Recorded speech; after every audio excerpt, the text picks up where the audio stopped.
सभी प्रभु प्रेमियों को मेरा प्यार भरा राधे राधे। इस वीडियो में हम चर्चा करेंगे प्रबोधनी एकादशी के व्रत के बारे में। प्रबोधनी एकादशी, देवउठनी एकादशी, कार्तिक मास की शुक्ल पक्ष की एकादशी का बड़ा महात्मा है, बहुत बड़ा महात्मा है।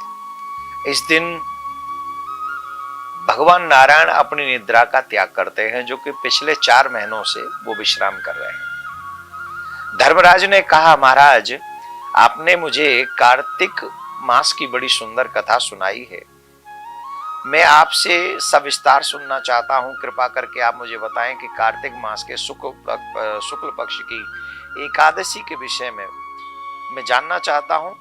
इस एकादशी का क्या नाम है, इस व्रत को कैसे किया जाता है, इसका विधान क्या है, इसकी विधि क्या है, व्रत करने से किस फल की प्राप्ति होती है। भगवान श्री कृष्ण बोले, हे राजन, शुक्ल पक्ष की इस एकादशी को तुलसी विवाह के दिन आने वाले एकादशी को विष्णु प्रबोधनी एकादशी, देव प्रबोधनी एकादशी, देवोत्थान, देव उत्थव एकादशी, देव उठनी एकादशी आदि नामों से इसको जाना जाता है।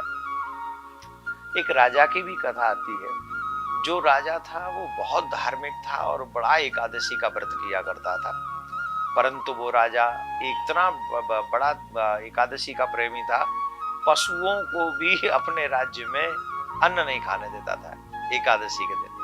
तो ऐसी भी एक सुंदर कथा आती है, पर इस कथा को पूरा नहीं सुना रहे। शॉर्ट में समझिए कि बड़े बड़े लोगों का इस एकादशी के व्रत करने का लाभ और मिलने से इसका बड़े बड़े पाप जो हैं वो नष्ट हो जाते हैं। कार्तिक मास के शुक्ल पक्ष की एकादशी को हम लोग जो व्रत करते हैं, इस दिन हम लोगों को क्या करना चाहिए? लक्ष्मी नारायण भगवान का पूजन करना चाहिए, तुलसी सालिग्राम का विवाह करना चाहिए, तुलसी सालिग्राम का पूजन अवश्य करना चाहिए। तुलसी पर इस समय सुहाग के, इस एकादशी के दिन सुहाग की सामग्री अवश्य समर्पित करनी चाहिए, अवश्य समर्पित करें। सुहाग की टीका इत्यादि, चूड़ियां, लाल चुनरी अवश्य पहना। लाल चूड़ी हमें अवश्य, लाल चुनरी और चूड़ी अर्पित तुलसी महारानी को करना चाहिए। सालिग्राम को सुंदर सिंहासन अर्पण करना चाहिए। और इस दिन बहुत ही सुंदर योग बन रहे हैं, बहुत अद्भुत योग बन रहे हैं। देवउठनी एकादशी पर हर्षण योग, सर्वार्थ सिद्धि योग और रवि योग बन रहे हैं। ये तीनों योग बेहद शुभ हैं। इन योगों में किए गए काम या पूजा लोगों को प्रसन्नता प्रदान करती है, यानी इसमें किए हुए कार्य स्वयं सिद्ध हो जाते हैं। तो देवउठनी एकादशी के दिन आप कोई भी शुभ कार्य प्रारंभ भी कर सकते हैं। तो हम लोग जो देवउठनी एकादशी का व्रत करेंगे वो 12 नवंबर को करेंगे और 13 नवंबर को पारायण होगा।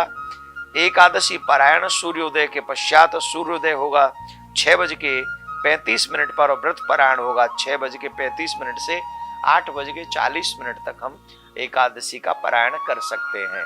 तो देवउठनी एकादशी के दिन किए हुआ भजन, किया हुआ दान, किया हुआ कोई भी शुभ कार्य बहुत लाभदायक होता है। तो इस दिन तुलसी सालिग्राम का पूजन करना ना भूलें, लक्ष्मी नारायण का पूजन करना ना भूलें, अपने इष्ट का पूजन करना ना भूलें। ये देवउठनी एकादशी आपके लिए मंगलमय हो। नारायण भगवान प्रियाकांजू सरकार आपकी प्रत्येक मनोकामना को पूर्ण करें। इसके बाद शुभ कार्य प्रारंभ हो जाएंगे, विवाह इत्यादि प्रारंभ हो जाएंगे।